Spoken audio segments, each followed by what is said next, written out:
If you feel like you're aging fast and you are not sleeping well and you're sleep deprived, this video is your wake-up call, because today we are covering how every hour of sleep lost affects not only your skin today, but how you age in the long run.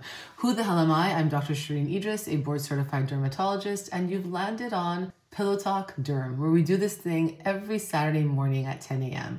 If you're new here, welcome. And if you're not new here, you little nerd you, we love you. And I want to read your comments below as to what you want to learn about next week. So today we are covering sleep deprivation and sleep loss, because most of us are sleep deprived or running on fumes.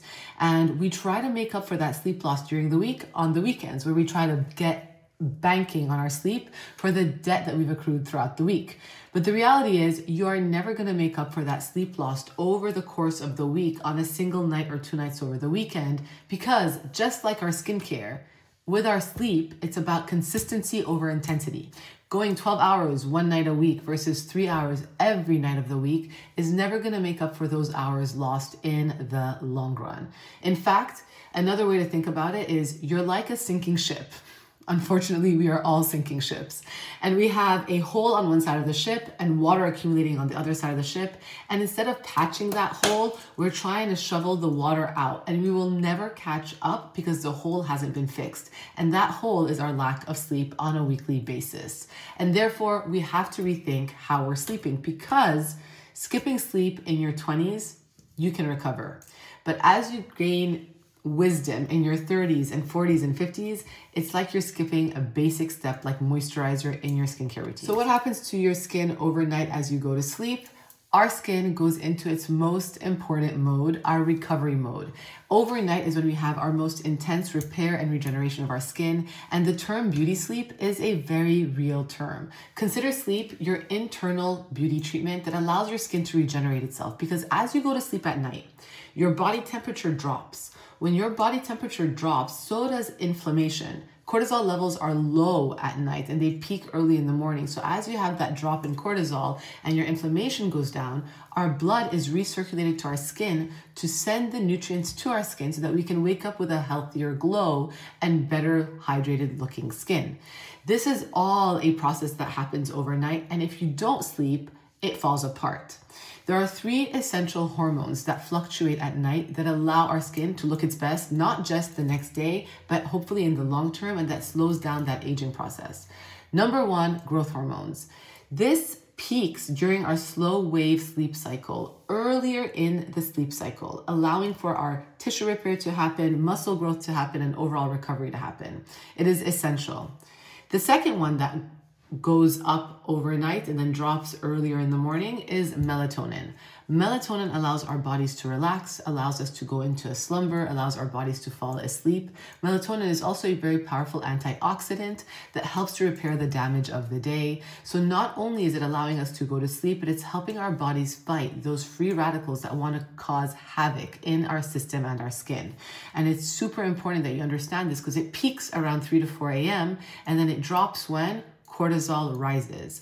Cortisol stays low overnight, and it is at its lowest during the initial hours of sleep. Hence why you want to really fall asleep on the earlier side, right?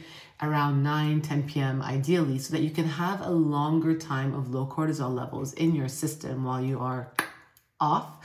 And this is going to help minimize any sort of inflammatory response in your body. Cortisol peaks in the early hours of the morning as the sun rises to help wake us up, to activate us, and to get us out of bed. But when you are chronically stressed and your cortisol levels are always at a high, what happens? Our collagen breaks down, we start premature aging, we start swelling, etc. So the top 5 signs of lack of sleep: when your melatonin is out of whack, when your cortisol is out of whack, when your growth hormones are out of whack, and when you're not sleeping at all. Number 1, dull complexion. And this is the number 1 sign of aging. Your skin tone is everything. Everyone thinks it's your fine lines or your wrinkles or your lack of volume that's going to age you the most, but it is your complexion. If you look even, if you look radiant, you look more well-rested, and I don't like to use this word, but you look more youthful. And when you don't sleep, your complexion becomes dull, and you start to look pale, less radiant, and overall just kind of like death. Number 2, fine lines and wrinkles.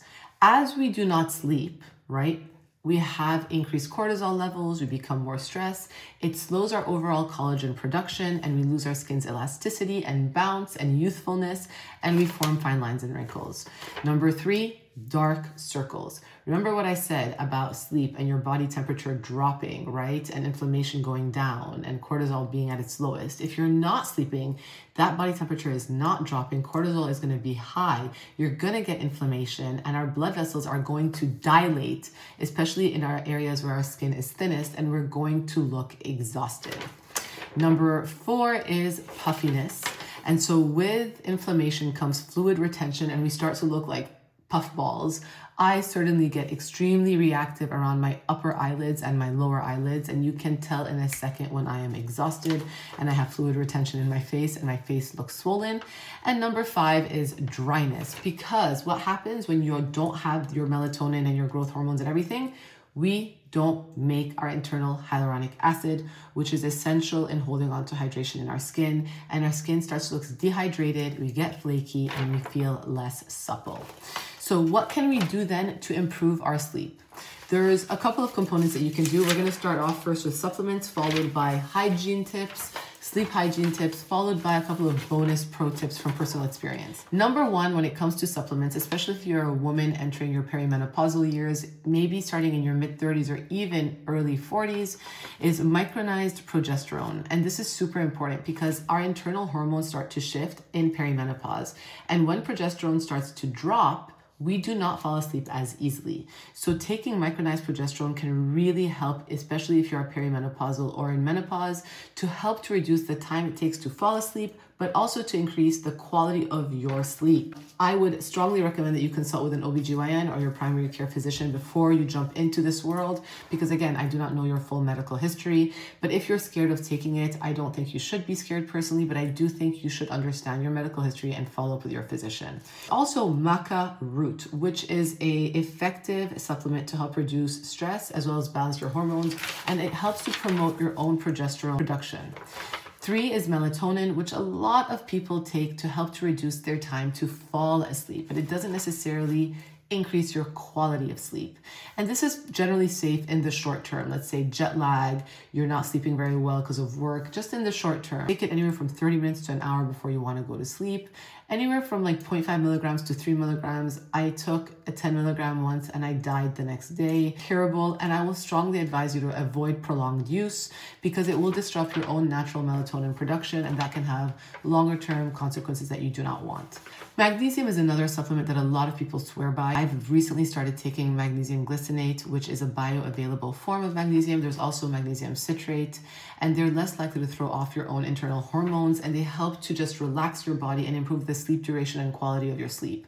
I've been on it now for nearly 2 weeks. I will tell you that I sleep better overnight because I was waking up throughout the night. L-theanine, ashwagandha, valerian root, all of these can help you go to sleep.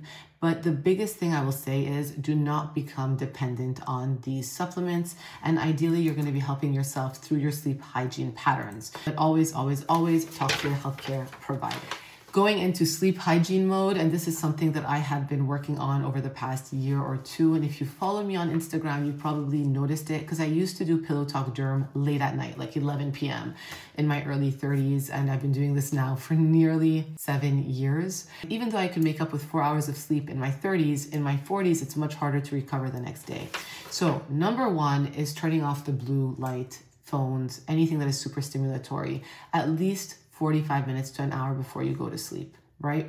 It is important that you make your bedroom your sanctuary, that you really create the mood for yourself. Everyone says about the mood for romantic mood, lighting, etc.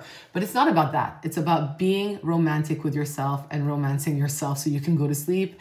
Think of yourself like a baby. You're not going to blast music in your baby's room during bedtime. Same thing. Number 3 is create a consistent sleep schedule, even on the weekends. So even though you want to stay up late on the weekend, you want to doom scroll, maybe you don't want to, but you end up doom scrolling, or even during the week, try to tell yourself, I'm going to do this whole routine starting at 9:30 or 10 p.m., whatever it is you want to go to sleep, and really try to stick to it 7 days a week because it will really help. And this is where the Oura Ring comes in. So I have an Oura Ring. I'm not sponsored. This is not promoted by them. And I think Oura rings are kind of like those people who use the glucose monitors and they're not diabetic. I think a lot of people are either turned off by that or not, but there's a certain subset of people who need a visual feedback in order know how to change their habits.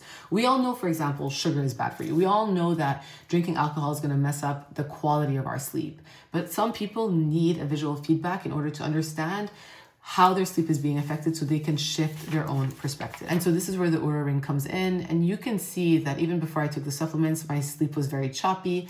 After I've been on a better sleep hygiene routine and really trying to help myself go to sleep better, I really try to avoid alcohol at night. I kind of don't drink as much at all. I maybe drink once a month. My sleep has gotten much, much better. And it allows you to identify patterns that affects your sleep. So if you guys are interested, this is where the Oura ring comes into play. The other reason why I wear this more so in the summer is so I can track my patterns of walking in the city. In the winter, it's not so good, so I'm embarrassed to look at my step count. Exercising regularly obviously helps. Don't exercise at night. Limit your caffeine intake. Don't try to drink any sort of coffee or caffeine after like noon to 3 p.m., depending on what time you need to go to sleep. And really try to get 30 minutes of natural light exposure daily. This is a bonus tip, especially if you're perimenopausal or menopausal and you're sleeping with a partner or not. I love this mattress topper. It is called Sleep 8. It is a splurge, but it lowers the temperature of your bed or increases it depending on your body temperature. So depending on how you're sleeping and what you like, warm or cold, it measures your own body temperature and it will reactivate into heating or cooling you overnight. It helps a lot. My husband was the one who got it and I shouted at him for wasting money. And now I am obsessed with it. When we don't have it, it's harder to fall asleep a little bit. But it is great, especially if you're having hot flashes. I would strongly urge you look into it. Ask somebody to gift it to you. I don't know. But it's something that has changed the way that I sleep, especially as I've gotten hotter, yes, but hotter overnight, etc. Blackout curtains are something that I would suggest you guys look into as well. I like sleeping in a room that is not blacked out and it messes up my sleep. Noise machine, especially if you live in New York City, is also helpful. So with that, let me know how this video has helped you. Keep receipts every single night of how you're sleeping because surely your skin is. And if you need to send this to a friend who needs a wake-up call, quite literally, send this video to them. I will see you guys next week. Have a beautiful Saturday.